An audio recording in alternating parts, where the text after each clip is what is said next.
Je m'imaginais connaître intimement chaque détail de la vie de mon époux. 6 ans de vie commune, cela devait bien avoir un sens, non? Mais alors que je tournais sur le chemin de gravier menant à la résidence secondaire de Stéphane en Normandie, en ce radieux vendredi après-midi, j'étais à des années-lumière de réaliser l'ampleur de ce que j'allais mettre au jour, et à quel point, en réalité, je le connaissais si peu. La lumière dorée du soleil de fin de journée se frayait un chemin à travers les hauts peupliers qui encadraient la voie étroite, dessinant des motifs éphémères sur la route. J'avais préparé avec une attention toute particulière le plat préféré de Stéphane, soigneusement emballé dans des boîtes isothermes, de délicates Saint-Jacques juste poêlées, une purée de pommes de terre soyeuse à la truffe, et ses fondants au chocolat qu'il ne manquait jamais de commander dans les grands restaurants. Dans mon coffre se trouvait également un sac pour la nuit, contenant la nuisette de soie rouge qu'il m'avait offerte à Noël dernier, encore pourvue de son étiquette. Je préparais cette escapade surprise depuis plusieurs semaines. Stéphane partait à la pêche une fois par mois depuis 18 mois. Il en revenait toujours détendu mais distant, une odeur de campagne et d'iode accrochée à lui. Il déposait un baiser sur mon front, prenait une douche, et s'effondrait sur le lit. Je me persuadais qu'il avait besoin de ces moments pour s'évader de sa société d'investissement technologique extrêmement prenante. Il enchaînait les semaines de 80 heures, brassant des affaires de plusieurs centaines de millions. Il méritait bien de se détendre, mais quelque chose avait changé récemment. Il avait commencé à verrouiller son téléphone avec un mot de passe, avait cessé de m'inclure dans ses dîners d'affaires et, le mois dernier, j'étais tombé sur la facture d'un bijou que je n'avais jamais reçu. Lorsque je l'avais questionné, il avait prétendu que c'était pour l'épouse d'un client. Je l'avais cru. Parce que c'est ce que font les femmes mariées, n'est-ce pas? On accorde sa confiance. La maison normande apparut, une imposante bâtisse de caractère avec de vastes baies vitrées offrant une vue imprenable sur la campagne environnante. Le DS7 Crossback noir de Stéphane était garé dans l'allée, comme prévu. Mais juste à côté se trouvait une Peugeot 308cc blanche décapotable que je ne connaissais pas. Mon estomac se noua, mais je chassais cette mauvaise impression. Il avait peut-être invité un collègue. Ce n'était peut-être qu'une coïncidence. Je pris les contenants et me dirigeai vers la porte. La maison était silencieuse, d'un silence de mort. D'ordinaire, Stéphane aurait mis de la musique ou la télévision. Je cherchais mes clés, mais préférais frapper d'abord pour ne pas le surprendre s'il avait de la compagnie. Aucune réponse. Je frappais à nouveau, plus fort cette fois. Toujours rien. Et c'est là que je l'entendis, un rire de femme, léger et insouciant, provenant de la terrasse qui ceinturait l'arrière de la maison. Mon cœur se mit à battre à tout rompre, mais mes jambes avancèrent malgré tout, me portant sur le sentier de pierre menant à l'arrière de la propriété. J'aurais dû m'annoncer, crier son nom, mais une force étrange me fit rester silencieuse. Je me penchai à l'angle de la maison avant de m'exposer et là, ils étaient. Stéphane était assis dans l'un des grands fauteuils de la terrasse, son équipement de pêche abandonné contre la balustrade. Une femme aux longs cheveux blonds était assise sur ses genoux, les bras enroulés autour de son cou. Elle portait une robe d'été bleue qui s'harmonisait parfaitement avec le ciel derrière eux. Il lui parlait doucement, intimement, et je regardais Stéphane remettre une mèche de cheveux derrière l'oreille de la femme avec ce même geste tendre qu'il me réservait. Les boîtes de nourriture faillirent m'échapper, mais je réussis à les rattraper avant qu'elles ne s'écrasent au sol. Le léger bruit me pétrifia, mais ils ne l'entendirent pas. Ils étaient trop absorbés l'un par l'autre. « J'aimerais que tu lui dises enfin, » dit la femme, sa voix portant clairement à travers la terrasse. « Je déteste me cacher comme ça, Stéphane. » Mon mari soupira, ses mains reposant confortablement sur sa taille comme si elles y avaient toujours été. « Camille, nous en avons parlé. Chloé raflerait tout lors du divorce. Son avocat me détruirait. Donne-moi juste un peu plus de temps pour arranger ça. Le monde s'effondra. » Il parlait de moi, complotant dans mon dos. Et cette femme, cette Camille, connaissait mon nom. « Tu dis ça depuis des mois, » continua-t-elle en jouant avec le col de sa chemise. « Je ne deviens pas plus jeune. Nous sommes ensemble depuis plus d'1 an maintenant. Plus d'1 an. » Les mots résonnèrent dans mon crâne. 18 mois de soi-disant partie de pêche, 18 mois de mensonges complexes. 18 mois où j'étais la naïve qui préparait ses affaires et lui disait au revoir. J'aurais dû foncer sur cette terrasse. J'aurais dû lui lancer les Saint-Jacques à la figure et exiger des réponses. Mais en les regardant ensemble, en voyant leur aisance, combien il était à l'aise avec ses mains sur elle, je compris une chose fondamentale. J'avais besoin de preuves, j'avais besoin de documents, et surtout, j'avais besoin d'un plan. Mon téléphone était dans la poche de ma veste. Me déplaçant aussi silencieusement que possible, je le sortis et commençai à prendre des photos. Clic. Stéphane l'embrassant dans le cou. Clic. Ses mains glissant sur son dos. Clic. Elle riait de quelque chose qu'il murmurait. Je pris au moins 20 photos sous différents angles, m'assurant que leur visage soit net et que la maison de campagne apparaisse en arrière-plan. Puis j'enregistrai une vidéo, 3 minutes complètes de leur conversation sur leur relation, de la durée de leur liaison à leur projet d'avenir, Stéphane évoquant des propriétés aux Bahamas pour eux. Camille parla de son impatience de ne plus se cacher. Mes mains tremblaient en tenant le téléphone, mais je me forçais à rester calme. J'avais besoin de tout cela. Quand j'eus assez de preuves pour le ruiner, je reculai lentement. J'atteignis ma voiture sans qu'ils m'entendent, rangeai les boîtes à l'arrière et m'assis au volant, fixant le vide. Le trajet de 3 heures jusqu'à Paris me parut flou. Mon esprit revoyait sans cesse la scène sur la terrasse, leur familiarité, la vie qu'ils projetaient sans moi. Je repensais à toutes les fois où j'avais défendu Stéphane auprès de mes amis qui le trouvaient trop absorbé par son travail. À toutes les nuits solitaires où je me persuadais que notre mariage était solide. Quel imbécile j'avais été. Lorsque je rentrais dans notre hôtel particulier d'un quartier chic de Paris, la nuit était tombée. Notre maison, que j'avais décorée avec passion, me sembla n'être qu'une magnifique cage dans laquelle j'avais vécu. Je me dirigeais directement vers notre bureau. L'ordinateur de Stéphane était sur le bureau, protégé par mot de passe comme toujours, mais je savais qu'il conservait des dossiers papier dans le tiroir du bas, celui qu'il pensait que je ne regarderais jamais. Je sortis les dossiers et commençai à tout photographier. Relevés bancaires, documents professionnels, déclarations fiscales, titres de propriété. Tout ce que je pouvais trouver, je le documentais. Puis je vérifiai nos relevés de cartes bancaires sur 2 ans. Là, un schéma se révéla, que ma confiance m'avait empêché de voir.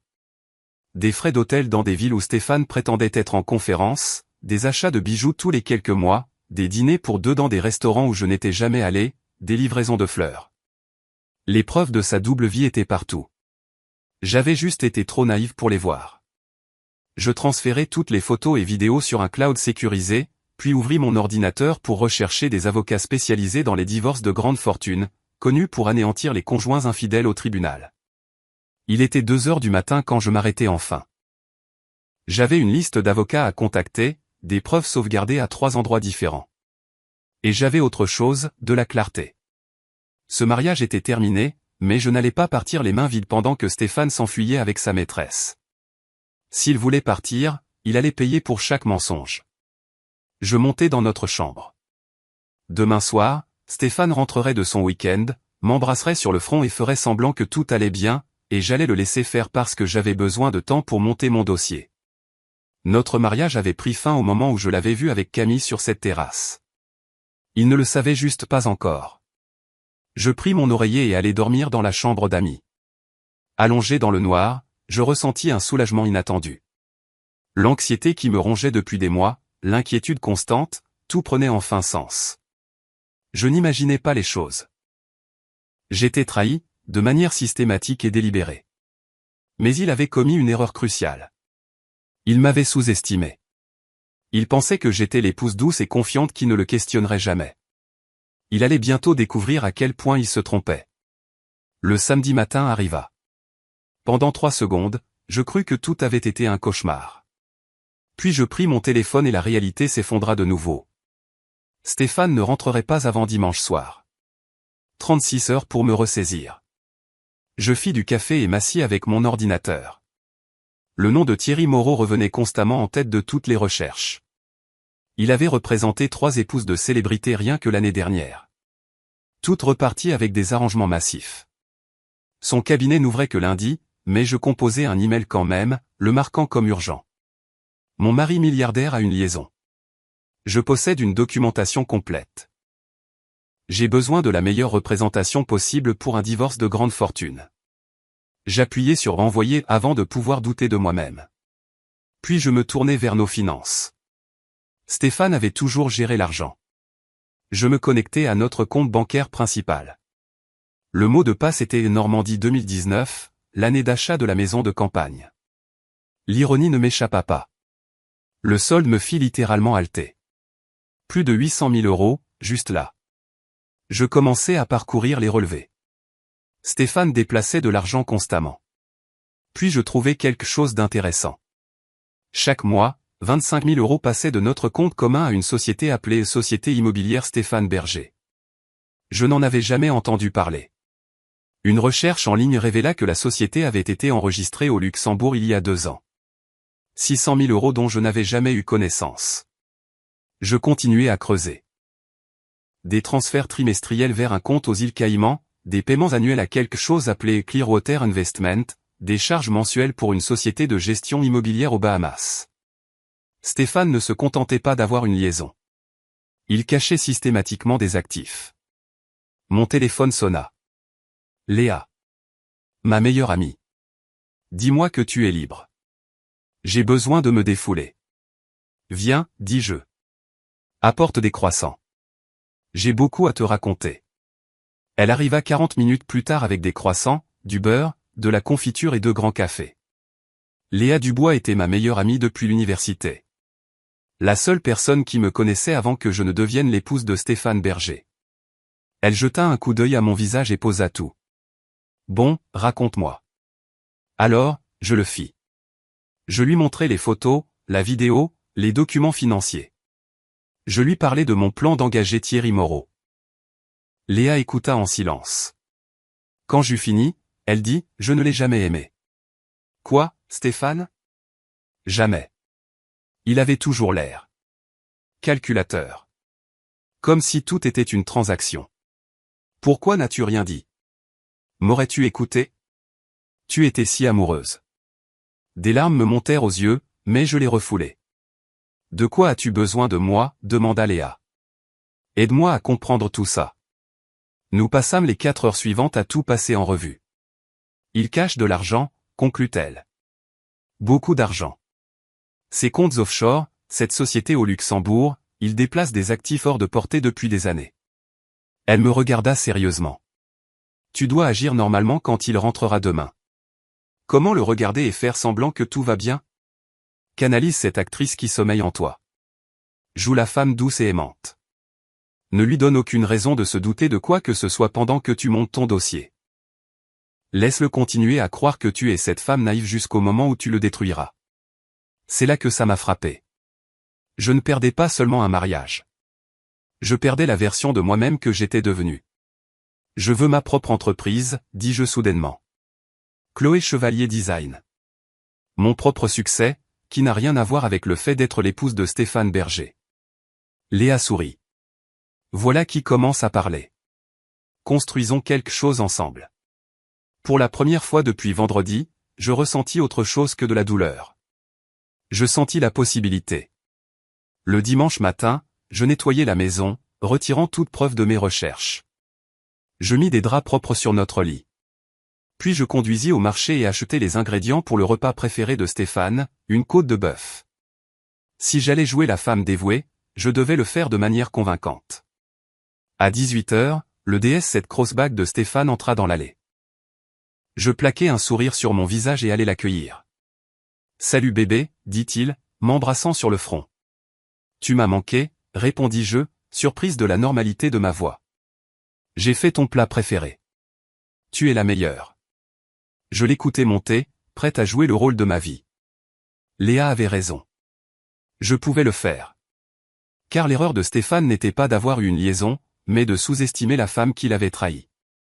Le lundi matin, à 9 h précises, mon téléphone sonna. Le cabinet de Thierry Moreau. Il pouvait me voir à 14 h. J'y serais. Le cabinet occupait tout un étage d'un gratte-ciel du quartier de la Défense à Paris. Thierry Moreau était un homme dans la cinquantaine, avec un regard perçant. Je lui présentai mon dossier. Il l'examina en silence pendant 20 minutes. Depuis quand le savez-vous? Depuis vendredi. Et il ne se doute de rien? Aucune idée. Bien. Madame Berger, votre mari a clairement une liaison et vous possédez une excellente documentation. Cependant, cette situation financière est complexe. Il cache systématiquement des actifs. Ça va devenir moche. Êtes-vous prête pour ça? Je pensais à Stéphane et Camille sur la terrasse. Je suis prête. Bien, dit-il avec un sourire de requin. Parce que je pense que nous pouvons absolument le détruire. Nous passâmes 2 heures à planifier la stratégie. Agir rapidement mais discrètement. Faire appel à Christophe Leroy, un expert comptable judiciaire. Votre mari ne doit rien savoir jusqu'à ce qu'il soit signifié, insista Moreau. Pouvez-vous maintenir la façade? Aussi longtemps qu'il le faudra. Il me demanda si j'avais des alliés. Le nom de Monique, sa mère, me vint à l'esprit. Elle n'avait jamais approuvé la façon dont il me traitait. Le reste de la semaine fut surréaliste. Je jouais la parfaite épouse. Le mercredi, Christophe Leroy m'appela. Excellent travail, Madame Berger. Ce que votre mari a fait, cela dépasse la protection d'actifs typique. On dirait une préparation depuis un certain temps. Préparation à quoi? Il a mis à jour son testament il y a environ 1 an, me souvins-je. J'ai besoin d'une copie. Le coffre-fort de Stéphane s'ouvrit avec notre date de mariage. À l'intérieur, je trouvai le testament. Et un deuxième téléphone. Sans mot de passe. Des dizaines de conversations. Camille, mais aussi une femme nommée Rachel, une autre fille de Montmartre, une autre Saint-Germain-des-Prés. Il avait plusieurs liaisons. Le testament était pire. Mon nom avait disparu. Tout allait à une fiducie familiale dont je n'avais jamais entendu parler. Je photographiai tout et le transmis à Leroy. Vendredi après-midi, Monique Berger appela pour m'inviter à déjeuner. Mardi, je la retrouvai. Chloé, mon fils te rend heureuse, demanda-t-elle. Je lui racontai la scène à la maison de campagne. Son visage devint blême. Son père a eu des liaisons aussi. Ne fais pas mon erreur, Chloé. Ne gaspille pas ta vie. Je lui parlais de Thierry Moreau. Bien. Il est impitoyable. J'ai besoin de témoins, ajoutai-je. Je le ferai, dit-elle sans hésiter. Surtout contre mon propre fils. Je lui parlais de mon projet d'entreprise. Son sourire fut sincère. Ma chérie, je connais tout le monde. Considère ça comme fait.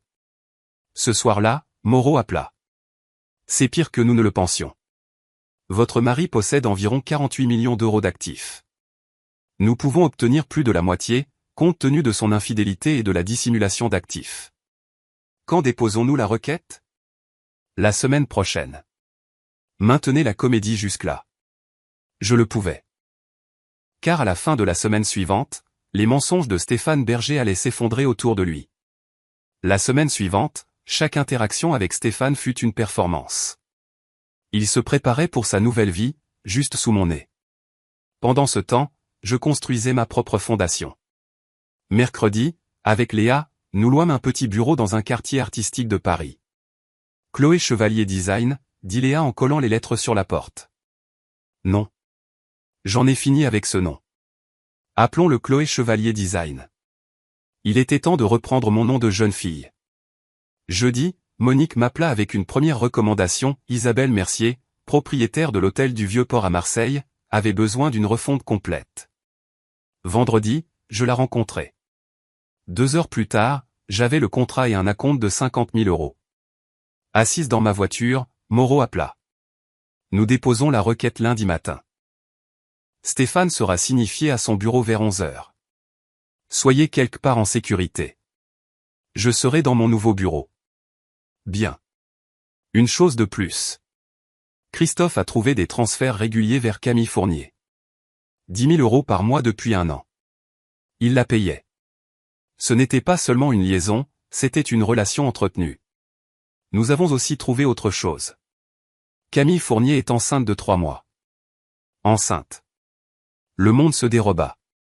Il allait devenir père. Avec une autre femme. Je conduisis jusqu'à l'appartement de Léa à Paris. Elle est enceinte, sanglotai-je. Cet imbécile absolu, ragea-t-elle. Le week-end fut un brouillard. Dimanche soir, Stéphane rentra, parlant de golf. Je devrais peut-être voyager le mois prochain. Une conférence à Montmartre. Très bien. Le mois prochain, il ferait face au divorce. Lundi matin, j'attendis à mon bureau avec Léa. À 9 heures, Moreau appela. Les papiers sont déposés. À 11h17, mon téléphone se mit à sonner. Stéphane. Appel après appel. Puis les messages. C'est quoi ce bordel, Chloé? Appelle-moi maintenant. Je posai mon téléphone face contre le bureau. À midi, son bureau appela. Dites à monsieur Berger de parler à mon avocat, Thierry Moreau. Je raccrochai. Peu après, Moreau appela. Votre mari est contrarié. Préparez-vous à ce qu'il se présente chez vous. Cette nuit-là, je restais chez Léa. Le DS7 Crossback de Stéphane était garé devant notre hôtel particulier, toutes lumières allumées. Les semaines suivantes furent un jeu d'échecs. Il se présenta 2 fois à mon bureau, la sécurité l'escorta dehors. Il envoya des fleurs, que je fis livrer à une maison de retraite. Pendant ce temps, Christophe Leroy découvrit que la société immobilière Stéphane Berger possédait 3 appartements, un à Montmartre, un à Saint-Germain-des-Prés, un aux Bahamas. Il entretenait des résidences pour ses maîtresses avec les fonds conjugaux. Je commençai à passer des appels stratégiques aux épouses de ses associés. En une semaine, ses partenaires commerciaux posaient des questions. Puis, je créai un email anonyme et l'envoyai à Camille. Demande à Stéphane à propos de la fille de Montmartre. 3 jours plus tard, Moreau appela. La maîtresse de votre mari vient de déposer une plainte en paternité. Elle a découvert les autres liaisons. La plainte était publique. L'entreprise de Stéphane commença à perdre des clients. Un soir, il appela, sa voix vaincue. Tu détruis ma vie. Je ris. Tu as menti pendant 18 mois. Tu as caché des millions. Tu as mis une autre femme enceinte. Et c'est moi qui vais trop loin. Ces conditions de règlement sont ridicules. Tu veux la moitié de tout. J'ai droit à la moitié. Tu n'as gagné aucun de cet argent. Ah, voilà la vérité. Signe les papiers, Stéphane, ou je te verrai au tribunal. Le lendemain, Christophe Leroy appela. Le trust familial avait été créé avec Camille comme bénéficiaire. 6 mois plus tôt, il avait tenté d'ajouter Rachel Monroe. Il prévoyait de quitter Camille. Ce week-end-là, Camille se présenta à mon bureau. Je suis désolé, dit-elle. Il m'a dit qu'il était divorcé. Une part de moi la détestait, mais une autre reconnaissait que nous avions toutes les deux été trompées. 2 jours plus tard, Stéphane accepta un règlement. 24 millions d'euros en actifs et propriétés. Pension alimentaire de 50 000 euros par mois pendant 5 ans. Je gardais l'hôtel particulier et la maison de campagne. Vendredi, au palais de justice de Paris, nous signâmes les papiers. En partant, il me regarda. J'espère que tu es heureuse. Je suis en train de le devenir, répondis-je. Et c'était vrai. Quelques semaines plus tard, Jérôme Fournier, un des associés de Stéphane, me contacta. Nous avons audité le fonds. Votre ex-mari a utilisé l'argent des investisseurs de manière inappropriée. Environ 12 millions d'euros. Ils me menacèrent. J'appelai Moreau. Ne leur parlez plus. L'enquête pour fraude devint publique. Lundi matin, Moreau appela. Stéphane a été arrêté ce matin. Multiples chefs d'accusation de fraude. 3 mois plus tard, mon entreprise était en plein essor. L'histoire de ma réussite fit la une du magazine Design Urbain. Le procès de Daniel dura 3 semaines. Le verdict tomba, coupable sur tous les chefs d'accusation. Sentence dans 6 semaines. Le juge Geneviève Martin le condamna à 10 ans au centre de détention de Fleury-Mérogis. En sortant du tribunal, je me sentis plus légère que jamais. J'étais enfin libre. 1 an plus tard, Chloé Chevalier Design était une référence. J'avais commencé à fréquenter Lucas Dubois, un journaliste culturel. Notre relation était saine, équilibrée. 2 ans après le divorce, mon entreprise fut nommée entreprise émergente de l'année. Debout sur scène, tenant mon prix, je savais que j'avais transformé la trahison en triomphe. J'avais construit une vie qui m'appartenait entièrement. L'avenir était à moi, et il s'annonçait spectaculaire.